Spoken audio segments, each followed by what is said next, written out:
4 श्लोक 27 भगवत गीता। सर्वानिन्द्रिय कर्माणि प्राणकर्माणि चापरे आत्मसंयम योगाग्नो जुह्वति ज्ञान दीपिते। अनुवाद। दूसरे योगी जन इंद्रियों की संपूर्ण क्रियाओं को ज्ञान से प्रकाशित आत्म संयम योग रूपी अग्नि में हवन किया करते हैं। व्याख्या। इस श्लोक में योगेश्वर श्री कृष्ण अर्जुन से कह रहे थे कि योगी जन ज्ञानी जन अपनी इंद्रियों को ही योग रूपी यज्ञ की अग्नि में परमात्मा को समर्पित कर देते हैं। सामान्य मनुष्य जो अज्ञान के अंधकार से घिरा होता है वह परमात्मा को इंद्रियों के विषयों में से कुछ भेद करते हैं, तो जो इंद्रियों को प्रिय है वही मनुष्य परमात्मा को समर्पित कर देते हैं।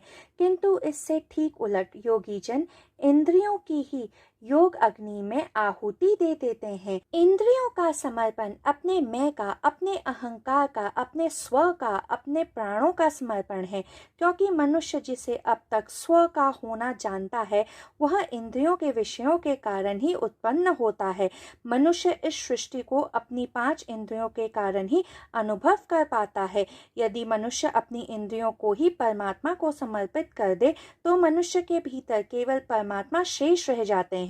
जब मनुष्य इंद्रियों का त्याग करते हैं तो व्यक्ति तथा सृष्टि, दृश्य तथा अदृश्य, सीमित तथा असीमित, नर तथा नारायण, आकार तथा निरंकार में कोई भेद बाकी नहीं रहता है। इस कारण योगी जन इंद्रियों के उपभोग को नहीं बल्कि इंद्रियों को ही परमात्मा को समर्पित कर देते हैं।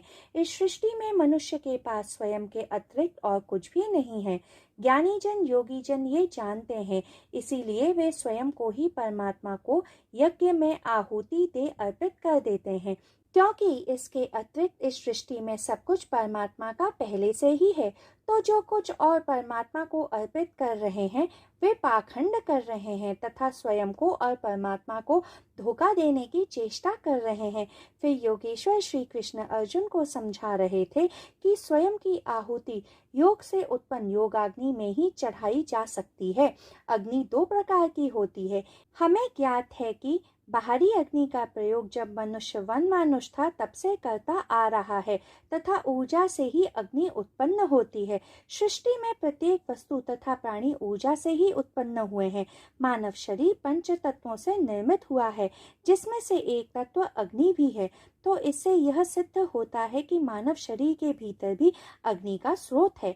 आप सबने देवी सती की पौराणिक कथा तो सुनी ही होगी। जब सती के पिता प्रजापति दक्ष ने देवी सती के पति भगवान शिव का अपमान किया तो देवी सती ने निर्णय लिया कि वे अपने इस शरीर को, जिसने प्रजापति दक्ष की पुत्री बनकर जन्म लिया है, उसे वे नष्ट कर देंगी। उन्होंने अग्निदेव का आवाहन किया, परंतु अग्निदेव ने उनसे क्षमा याचना करते हुए कहा कि उनमें महादेव की अर्धांगिनी को भस्म करने का साहस नहीं था। तब देवी सती ने अपनी योगाग्नि को उत्पन्न कर अपने देह को भस्म कर लिया। इस योगाग्नि ने उनके शरीर के भीतर के अंगों को पहले भस्म किया, फिर बाहरी अंगों को भी भस्म किया। ये तो था योगाग्नि उत्पन्न करने का पहला उपयोग, तथा दूसरा उपयोग वह है जिसकी बात इस श्लोक में योगेश्वर श्री कृष्ण अर्जुन से कह रहे हैं। योगाग्नि में अपनी इंद्रियों की आहुति देना। यह अग्नि और भी सूक्ष्म होती है, क्योंकि इससे भौतिक शरीर नहीं भस्म होता है, किंतु इंद्रियां, उनसे उत्पन्न होने वाले विषय तथा इच्छाएं सब भस्म हो जाती हैं। इस योगाग्नि को महर्षि पतंजलि द्वारा योग सूत्र में अष्टांग योग की पद्धति से उत्पन्न किया जा सकता है। जैसा कि हमने आपको पिछले अध्यायों में बताया है कि अष्टांग योग के 8 अंग होते हैं: यम, नियम, आसन, प्राणायाम, प्रत्याहार, ध्यान, धारणा तथा समाधि। यम तथा नियमों का पालन करते हुए आसन तथा प्राणायाम द्वारा एक योगी अपने शरीर में उपस्थित 10 वायुओं के प्रवाह को नियंत्रित कर प्रत्याहार की स्थिति को प्राप्त करता है, जिसमें वह अपनी इंद्रियों तथा प्राणों से ध्यान हटा लेता है तथा अपनी समस्त ऊर्जाओं को एकाग्रित कर परमात्मा पर केंद्रित कर देता है। इस तरह वह निर्बाध्य एकाग्रता या धारणा की ओर अग्रसर हो जाता है। अंततः उसे परमात्मा की प्रत्यक्ष अनुभूति प्राप्त होती है। इस परम अवस्था को समाधि के रूप में जाना जाता है, जो पतंजलि योग का 8वां तथा अंतिम अंग है। इस तकनीक को सिद्ध करने के लिए गुरु के मार्गदर्शन की आवश्यकता होती है। इसका स्वयं प्रयोग करना वर्जित है क्योंकि ये एक साधक के लिए घातक सिद्ध हो सकता है।